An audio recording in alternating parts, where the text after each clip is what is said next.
जय श्री राम। रामचरितमानस में गोस्वामी तुलसीदास जी लिखते हैं कि रावण इतना शक्तिशाली था कि उसने बहुत से देवताओं को बंदी बनाकर अपने दरबार में रखा था और ये सभी हाथ जोड़कर उसके सामने खड़े रहते थे। रावण जितना दुष्ट था उसमें उतनी खूबियां भी थी। शायद इसीलिए कई बुराइयों के बावजूद रावण को महाविद्वान और प्रकांड पंडित माना जाता था। रावण का इरादा था कि वो संसार से भगवान की पूजा की परंपरा को ही समाप्त कर दे ताकि फिर दुनिया में सिर्फ उसी की पूजा हो। वो जब भी युद्ध करने निकलता तो खुद बहुत आगे चलता था और बाकी सारी सेना पीछे होती थी। उसने कई युद्ध तो अकेले ही जीते थे। उसने यमपुरी जाकर यमराज को भी युद्ध में हरा दिया था और नरक की सजा भुगत रही जीवात्माओं को मुक्त कराकर अपनी सेना में शामिल किया था। आइए जानते हैं रावण और उसके पिता, नाना और पूर्वजों की कहानी।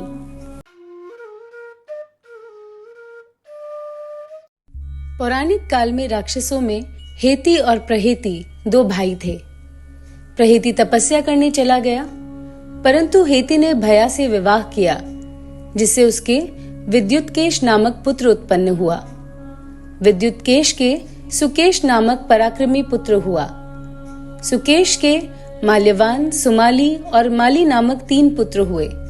तीनों ने ब्रह्मा जी की तपस्या करके ये वरदान प्राप्त कर लिए कि हम लोगों का प्रेम अटूट हो और हमें कोई पराजित न कर सके। वर पाकर वे निर्भय हो गए और सुरों असुरों को सताने लगे। उन्होंने विश्वकर्मा से एक अत्यंत सुंदर नगर बनाने के लिए कहा। इस पर विश्वकर्मा ने उन्हें लंकापुरी का पता बताकर भेज दिया। वहां वे बड़े आनंद के साथ रहने लगे। माल्यवान के 7 पुत्र हुए और सुमाली के 10 पुत्र हुए। माली के अनल, अनिल, हर और संपाति नामक 4 पुत्र हुए। ये सब बलवान और दुष्ट प्रकृति होने के कारण ऋषि मुनियों को कष्ट दिया करते थे। उनके कष्टों से दुखी होकर ऋषि मुनिगण जब भगवान विष्णु की शरण में गए तो उन्होंने आश्वासन दिया कि हे ऋषियों, मैं इन दुष्टों का अवश्य ही नाश करूंगा। जब राक्षसों को विष्णु के इस आश्वासन की सूचना मिली तो वे सब मंत्रणा करके संगठित होकर माली के सेनापतित्व में इंद्रलोक पर आक्रमण करने के लिए चल पड़े। समाचार पाकर भगवान विष्णु ने अपने अस्त्र शस्त्र संभाले और राक्षसों का संहार करने लगे। सेनापति माली सहित बहुत से राक्षस मारे गए और शेष लंका की ओर भाग गए। अब भागते हुए राक्षसों का भी नारायण संहार करने लगे तो माल्यवान क्रुद्ध होकर युद्धभूमि में लौट पड़ा। भगवान विष्णु के हाथों अंत में वह भी काल का ग्रास बना।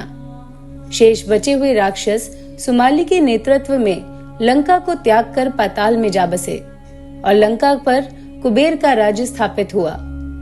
राक्षसों के विनाश से दुखी होकर सुमाली ने अपनी पुत्री कैकसी से कहा कि पुत्री, राक्षस वंश के कल्याण के लिए मैं चाहता हूँ कि तुम परम पराक्रमी महर्षि विशर्वा के पास जाकर उनसे पुत्र प्राप्त करो। वही पुत्र हम राक्षसों की देवताओं से रक्षा कर सकता है। पिता की आज्ञा पाकर कैकसी विशर्वा के पास गई। उस समय भयंकर आंधी चल रही थी। आकाश में मेघ गरज रहे थे। कैकसी का अभिप्राय जानकर विशर्वा ने कहा कि भद्रे, तुम इस कुबेला में आई हो, मैं तुम्हारी इच्छा तो पूरी कर दूंगा, परंतु इससे तुम्हारी संतान दुष्ट स्वभाव वाली और क्रूर कर्मा होगी।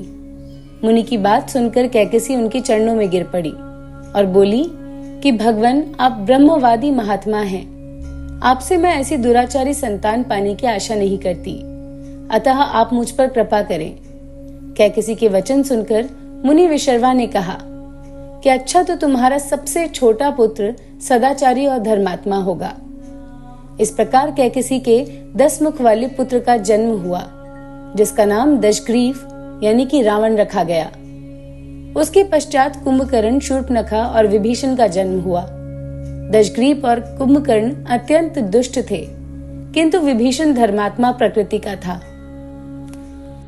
अपने भाई वैश्रवण से भी अधिक पराक्रमी और शक्तिशाली बनने के लिए दशग्रीव ने अपने भाइयों सहित ब्रह्मा जी की तपस्या की। ब्रह्मा के प्रसन्न होने पर दशग्रीव ने मांगा कि मैं गरुड़, नाग, यक्ष, दैत्य, दानव, राक्षस तथा देवताओं के लिए अवध्य हो जाऊं। रावण ने मनुष्य से इसलिए नहीं कहा क्योंकि वो मनुष्य को कमजोर तथा बल रहित समझता था। ब्रह्मा जी ने तथास्तु कहकर उसकी इच्छा पूरी कर दी।